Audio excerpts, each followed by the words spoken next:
ہمارا یہ جو دل ہے روزانہ 1,00,000 دفعہ دھڑکتا ہے. 1,00,000 دفعہ ہر انسان کا دل دھڑکتا ہے، اور 1,00,000 دفعہ دھڑکنے سے 10,000 لیٹر خون ہماری شریانوں میں ٹریول کرتا ہے روزانہ. اور ہماری شریانیں جو ہیں، وینز جو ہیں، ان کو اگر جوڑا جائے تو 1,00,000 کلومیٹر بنتی ہیں. 2.5 چکر پوری زمین کے بن جائیں ہر انسان کی شریانیں اگر جوڑی جائیں. ان ساری شریانوں میں جو خون ٹریول کرتا ہے دل کے ذریعے، کیا یہ خود بخود ہو رہا ہے؟ پھر اس کے بعد اس چیز کے اوپر غور کریں کہ ہمارے جو گردے ہیں روزانہ 25 دفعہ ڈائلیسس کرتے ہیں. ایک ڈائلیسس کی قیمت مارکیٹ میں تقریباً 3,500-4,000 روپے ہے. 4,000 کو آپ 25 سے ضرب دیں، 1,00,000 روپے کا کام ہمارے گردے مفت روزانہ کر رہے ہیں بغیر کسی تکلیف کے. ڈائلیسس کروانے کے لیے تو ٹائم دینا پڑتا ہے، تکلیف کاٹنی پڑتی ہے.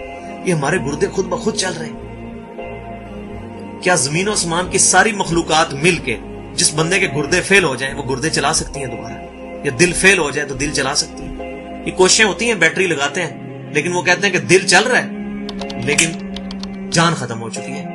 اس طرح دل چلنے سے جان نہیں آ سکتی بیچ میں. پھر ہمارے پھیپڑے روزانہ 23,000 دفعہ سانس اندر کھینچتے ہیں، 23,000 دفعہ سانس باہر نکالتے ہیں. اور جو سانس اندر کھینچتے ہیں، آکسیجن جو ابزارب کرتے ہیں، یہ آکسیجن پورے جسم کے ہر خلیے تک پہنچتی ہے. اور ہمارے جسم میں خلیوں کی تعداد کوئی ہزاروں میں لاکھوں میں نہیں ہے. ایک انسان کے جسم میں 100 ٹریلین خلیے موجود ہیں. 100 ٹریلین، اور 1 trillion is equal to 1000 billion, 1000 ارب کے برابر. اس کو سمجھانے کے لیے سائنٹسٹ نے یہ ایگزامپل دی ہے کہ اگر انگلینڈ جیسے 30 ملک ہوں اور وہ 30 کے 30 ملک درختوں سے پر ہوں، ہر درخت کے 10,000 پتے ہوں، تو جتنے پتوں کی تعداد بنتی ہے نا، 30 انگلینڈ جیسے ملک مکمل درختوں سے بھرے ہوئے، وہ سارے پتے گنے جائیں، ہر درخت کے 10,000 پتے ہوں، تو یہ 100 ٹریلین فگر بنتا ہے.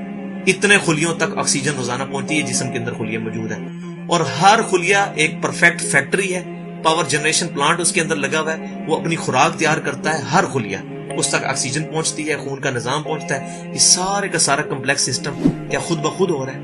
زمین و آسمان کی ساری مخلوقات مل کے یہ کام نہیں کر سکتی، جس کے بارے میں ہمیں وہم ہو گئے شاید یہ خود بخود ہو رہا ہے.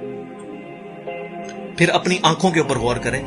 ہماری آنکھیں روزانہ 12,000 دفعہ چپکتی ہیں. ایسے 12,000 دفعہ اگر ہم اپنے یہ ہاتھ کو الٹا کر کے ایک دوسرے پہ یوں رگڑیں نا، تو میرا خیال ہماری کھال اتر جائے. اس سے زیادہ نازک چیز ہماری آنکھ ہے، لیکن اس آنکھ کے درمیان ایسا لیکوڈ موجود ہے کہ جو اس آنکھ کو گھسنے نہیں دیتا اور تکلیف نہیں ہوتی. وہ لیکوڈ تھوڑا سا زیادہ ہو جائے تو خام خواہ ہمارے آنسو بہنے شروع ہو جائیں. جیسے ہمارے گلے میں بھی تھوک موجود ہے، یہ تھوڑا سا زیادہ ہو جائے تو رال ٹپکنی شروع ہو جاتی ہے. کئی لوگوں کو آپ دیکھتے ہیں بیماری ہوتی ہے، ایک زیادہ مقدار میں ہو جائے تو رال ٹپک جائے، کم ہو جائے تو ہم بول نہ سکے، ہمارا گلا خشک ہو جائے. کہ اتنا کمپلیکس نظام خود بخود ہو رہا ہے. اگر ہم روزانہ 12,000 دفعہ ایسے کریں نا آنکھیں خود سے تو تھک جائے.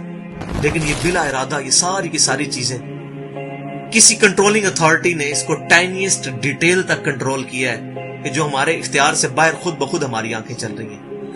جب کوئی خطرہ سامنے آتا ہے، اندھیری چلتی ہے، نہ چاہتے ہوئے خود بخود ہماری آنکھیں یوں بند ہو جاتی ہیں. پھر اس کے اوپر پلکوں کے اوپر بال ہیں، اور نہ صرف یہ بال، اپنے ناخنوں پر غور کریں. گوشت میں سے ناخن نکل رہے ہیں. یار گوشت کے اندر کون سا مٹیریل ہے جو یہ ناخن باہر نکال رہا ہے؟ یہ گوشت میں سے دانت نکل رہے ہیں، یہ گوشت میں سے گھاس نکل رہی ہے. یہ دیکھیں گھاس، یہ بال نکل رہے ہیں. جو بندہ پاگل ہو جاتا ہے، یار گوشت میں سے اتنی مشکل چیزیں کیسے نکل رہی ہیں؟ اور ناخن ہمیں کاٹنے پڑتے ہیں لیکن دانت کاٹنے نہیں پڑتے. یہ ایک خاص مقدار پہ جا کے رک جاتے ہیں. یار دانتوں کا کوئی باپ ہے جو ان کو کہہ رہا ہے کہ اس کے بعد تم نے نہیں بڑھنا؟ سر کے بال بڑھتے ہیں لیکن یہ ہمارے یہ والے بال نہیں بڑھتے، ابرو کے بال نہیں بڑھتے. اس کو کون کنٹرول کر رہا ہے؟ یہ ساری کی ساری چیزیں کیا خود بخود ہو رہی ہیں؟ جو چیزیں بھائیوں کرنے سے نہیں ہو سکتی، انسان اپنی چیزیں خود کنٹرول نہیں کر سکتا، تو خود بخود وہ کیسے ہو رہی ہے؟ اس سے بڑی تو بیوقوفی اور کوئی چیز نہیں.